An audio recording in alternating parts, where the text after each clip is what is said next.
Two guys trapped in an elevator. He hit stop and kissed me like a dare. Let me take you through a story that changed everything for two people who never expected their lives to intersect in such a profound way. Picture this, a towering glass office building in downtown Manhattan, the kind that reflects the sky and seems to touch the clouds. It's Friday evening, and the summer air is thick with anticipation as employees prepare for the company's annual rooftop gathering. The building houses multiple businesses, from tech startups to established law firms, creating a diverse ecosystem of professionals who pass each other daily without really seeing one another. This is where our story begins, in the ordinary setting of an extraordinary encounter. Ethan Mitchell had been working at Horizon Analytics for just over 2 years. At 28, he was already making a name for himself as a data analyst with an eye for patterns others missed. Tall with dark-rimmed glasses and a perpetually neat appearance, Ethan approached his life with the same methodical precision he applied to his spreadsheets. He kept to himself mostly, preferring the company of numbers to the unpredictability of people. His colleagues respected his work, but found him somewhat difficult to know, the kind of person who would politely decline happy hour invitations with the excuse of deadlines. What they didn't know was that Ethan's reserve wasn't just professional, it was protective. He had spent years carefully compartmentalizing his personal life, his desires, his identity. Then there was Liam Rodriguez, 32, a marketing director from the creative agency 3 floors above. Where Ethan was reserved, Liam was expressive. His laugh could be heard across a crowded room, and he had a way of making everyone feel like they were in on a secret joke. With his effortlessly stylish clothes and a confidence that seemed to fill any space he occupied, Liam was magnetic. People were drawn to his warmth, his stories, and the way he made even the most mundane Monday morning meeting feel like an event. Liam had come to terms with his bisexuality years ago, wearing it not as a label, but simply as another facet of who he was. His openness made others comfortable with their own truths, though he rarely spoke directly about his personal life at work. On this particular Friday, both men were running late for the rooftop event. The elevator doors were about to close when Ethan slipped in, slightly out of breath from his rush. He nodded a quick acknowledgement to the elevator's sole occupant, Liam, before pressing the button for the roof, noticing it was already illuminated. The two had seen each other in passing, perhaps exchanged pleasantries in the building cafe, but had never really spoken. Now, standing in the confined space of the elevator, they were suddenly aware of each other in a way they hadn't been before. Headed to the mixer? Liam asked, breaking the silence with a warm smile that crinkled the corners of his eyes. Yeah, Ethan replied, adjusting his glasses nervously. My boss insisted it would be good for team morale if I showed up. Liam chuckled, a sound that somehow made the elevator feel less sterile. I'm guessing you'd rather be anywhere else right now? Ethan found himself smiling back, surprised by how easily Liam had read him. Is it that obvious? Let's just say you have the look of a man being led to the guillotine rather than a party, Liam teased. Their laughter filled the small space, creating a momentary connection that felt strangely significant. Then, without warning, the elevator gave a violent jolt. The lights flickered once, twice, then dimmed to an eerie emergency glow. The digital floor indicator went blank, and the steady hum of machinery fell silent. They were suspended somewhere between the 32nd and 33rd floors. What just happened? Ethan asked, his voice tight with concern as he instinctively reached for the wall to steady himself. Liam pressed the alarm button, then tried the emergency phone. Hello? We're stuck in elevator 3, he said, his voice calm despite the situation. After a brief exchange, he hung up and turned to Ethan. They're aware of the issue. Apparently, there's been a power surge affecting the building's electrical systems. They're working on it, but it might take some time. Ethan checked his watch, then his phone. No signal. Great. Just great. He muttered, already feeling the walls closing in.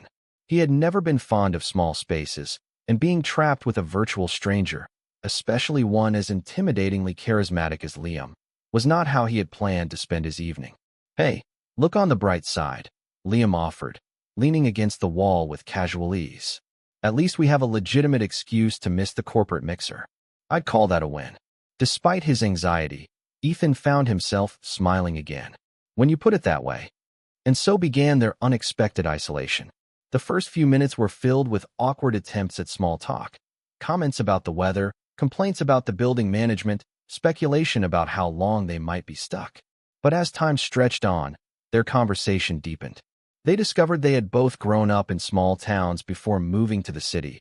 Both harbored a secret love for old science fiction novels, and both felt somewhat out of place in the corporate world.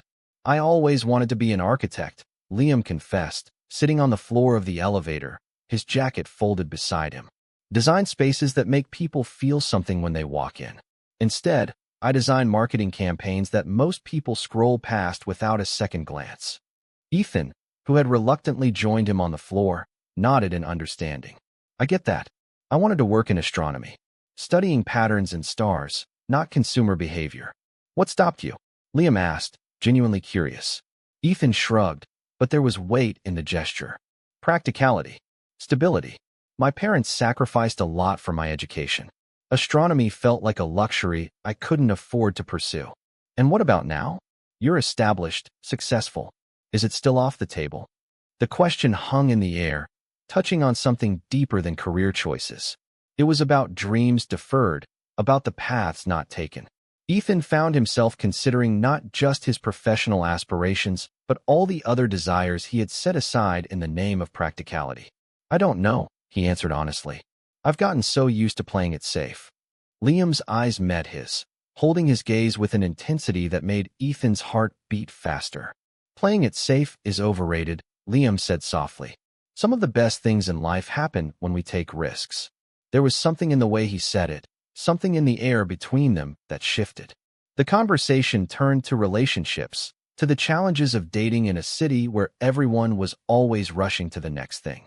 Liam spoke openly about his past relationships with both men and women, about the freedom he had found in embracing his identity. Ethan listened, saying little but absorbing everything. He had never discussed his own sexuality so openly, had never felt safe enough to do so. But here, suspended between floors with a man who seemed to carry his truth so effortlessly, Ethan felt a wall inside him beginning to crumble. "What about you?" Liam asked eventually. "Anyone special in your life?" Ethan hesitated, then shook his head. "Not for a while. I work a lot." "That's what we all say when we're avoiding something," Liam observed, not unkindly. "What are you really avoiding, Ethan?" The question cut to the heart of things, too direct to deflect. Ethan looked away, studying the pattern of the elevator carpet as if it might hold the answer. "Complications," he finally said. "Judgment. Disappointment. Take your pick." Liam was quiet for a moment, considering. "You know what I've learned? People will judge you no matter what you do. The only real failure is not being true to yourself." Their eyes met again, and this time Ethan didn't look away. There was understanding in Liam's gaze, and something else, a challenge, perhaps. The air in the elevator seemed to thicken, charged with unspoken possibilities. "Easy for you to say," Ethan responded, a hint of defensiveness in his tone. "You figured it all out. You're comfortable with who you are." Liam laughed, but it wasn't his usual carefree sound. "Trust me, it wasn't easy. It took years of fighting with myself, of disappointing people I loved, of making mistakes and learning from them. But at some point, you have to decide if you're going to live your life for others or for yourself." As they talked, the hours slipped by unnoticed. The emergency lights cast a soft glow that made the space feel intimate, almost dreamlike. They shared stories from their childhoods, their college years, their first jobs. They discovered mutual friends, favorite books they had both read, movies they both loved. With each revelation, the distance between them diminished. "You know what's strange?" Ethan said, now relaxed enough to have loosened his tie and rolled up his sleeves. "I've probably seen you 100 times in the building, but I never really saw you until tonight." "Maybe we only really see people when we're forced to slow down," Liam suggested. "When all the distractions are stripped away." There was wisdom in that, Ethan thought. How much of life did he miss by rushing from one task to the next, by keeping his head down and his guard up? It was nearly 3 hours into their confinement when Liam suddenly stood up, stretching his long limbs. "I have an idea," he announced with a mischievous glint in his eye. "Let's play a game." Ethan raised an eyebrow skeptically. "What kind of game can we play in a stuck elevator?" "Truth or dare," Liam said, as if it were the most natural suggestion in the world. Ethan laughed in disbelief. "What are we, teenagers at a slumber party. Sometimes acting like teenagers is exactly what adults need, Liam countered. Come on, where's your sense of adventure? Probably on the roof with all the other sensible people, Ethan retorted, but he was smiling despite himself. Truth or dare, Ethan? Liam pressed, extending a hand to help him up from the floor. Ethan hesitated, then took the offered hand, feeling a jolt of electricity at the contact. Standing now, they were close, too close for comfort, yet not close enough. Truth, he said, choosing what he thought was the safer option. Liam's smile widened. Have you ever wanted to kiss someone you shouldn't? The question hung in the air between them, heavy with implication. Ethan's heart pounded in his chest as he considered lying, considered deflecting, considered all the ways he had protected himself over the years. But something about this night, about this man, made him brave. Yes, he admitted, his voice barely above a whisper. Your turn, Liam said, his eyes never leaving Ethan's face. Truth or dare? Ethan asked, surprised by the steadiness of his own voice. Dare, Liam answered without hesitation. Ethan swallowed hard, his mind racing. What could he possibly dare this man to do in an elevator? Before he could overthink it, the words escaped him. I dare you to do something unexpected. A slow smile spread across Liam's face. Without breaking eye contact, he reached past Ethan and pressed the emergency stop button, ensuring they wouldn't be interrupted if the power suddenly returned.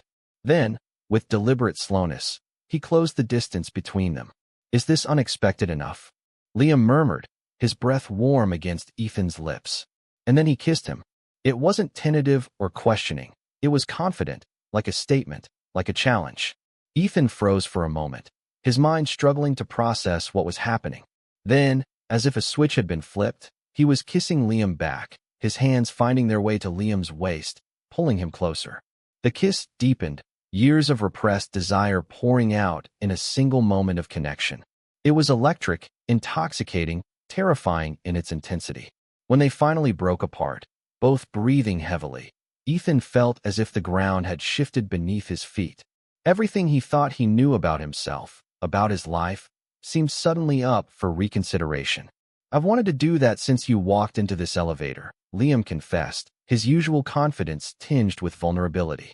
Ethan touched his lips, still feeling the ghost of Liam's kiss. I've wanted someone to do that for longer than I can remember, he admitted. The honesty of the moment was almost too much to bear. Ethan turned away, his mind racing with implications. What did this mean for him? For his carefully constructed life?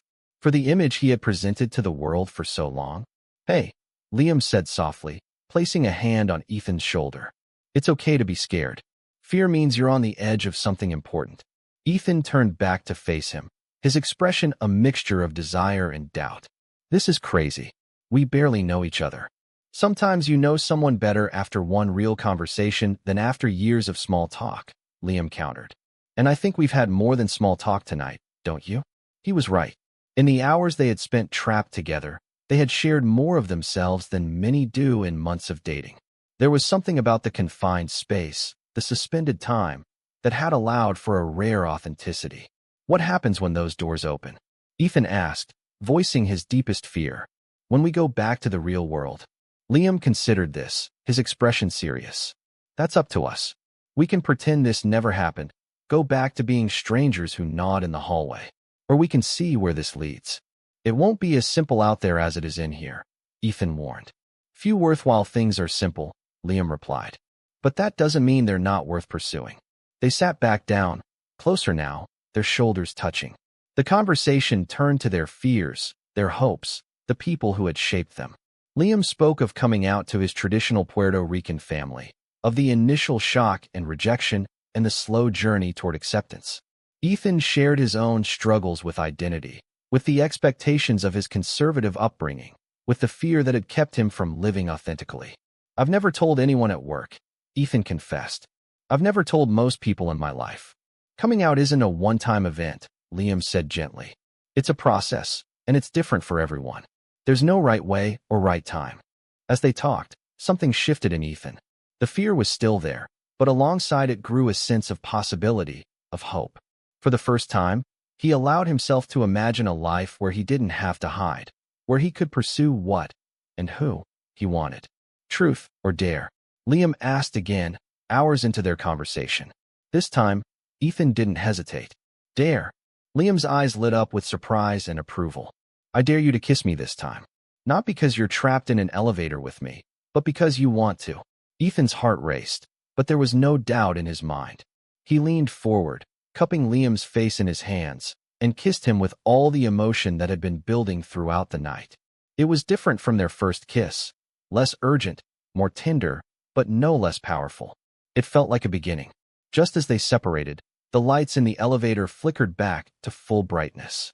The machinery hummed to life, and the digital display blinked on, showing they were approaching the 33rd floor.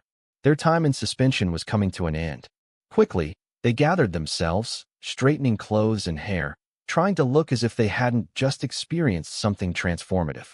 But they couldn't hide the change in their eyes, the new awareness that hummed between them. I guess this is it, Ethan said, suddenly uncertain again as reality rushed back in.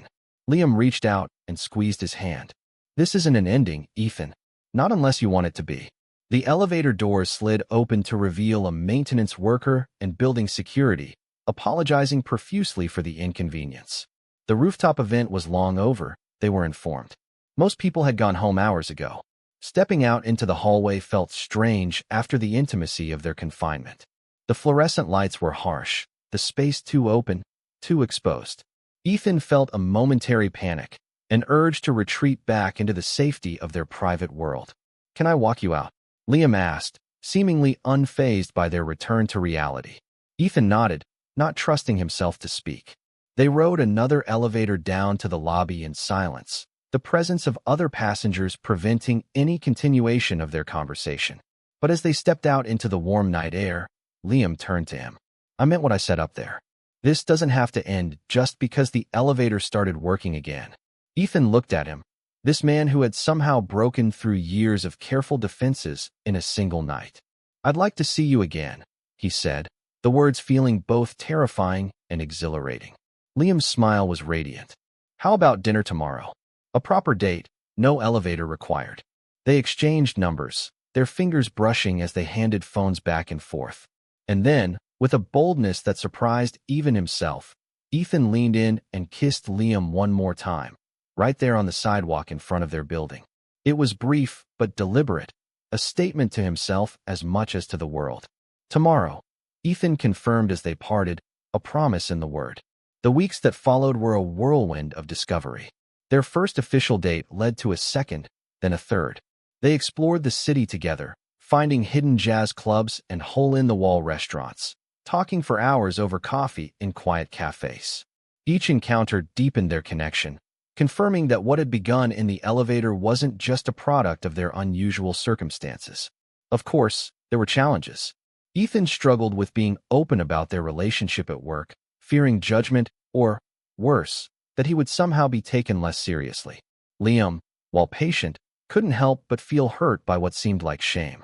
Their first real argument came when Liam suggested they attend a company function together, and Ethan balked at the idea. I'm not asking you to make some grand announcement, Liam said, frustration evident in his voice.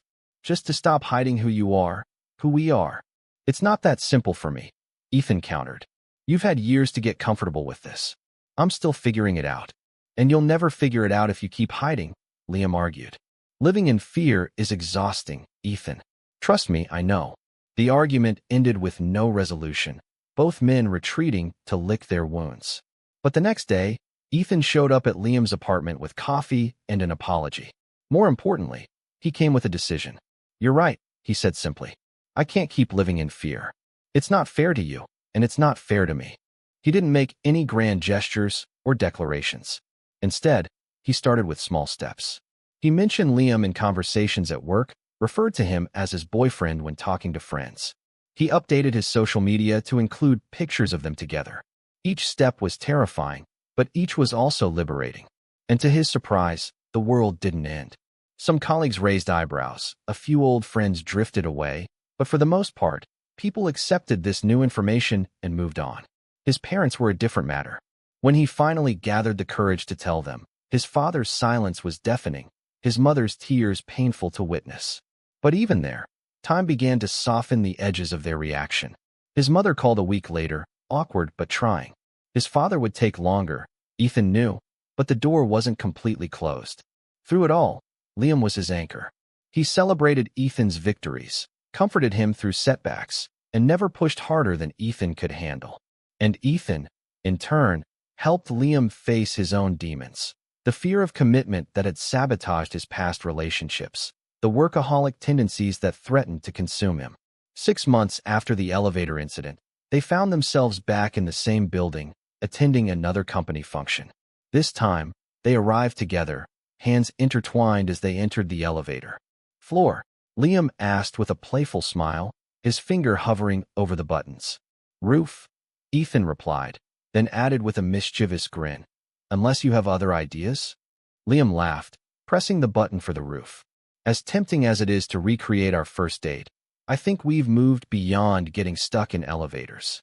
Ethan pulled him close, no longer concerned about who might see them. "I don't know. That elevator changed my life." "No," Liam corrected gently, touching Ethan's face. "You changed your life. The elevator just gave you the space to realize you wanted to."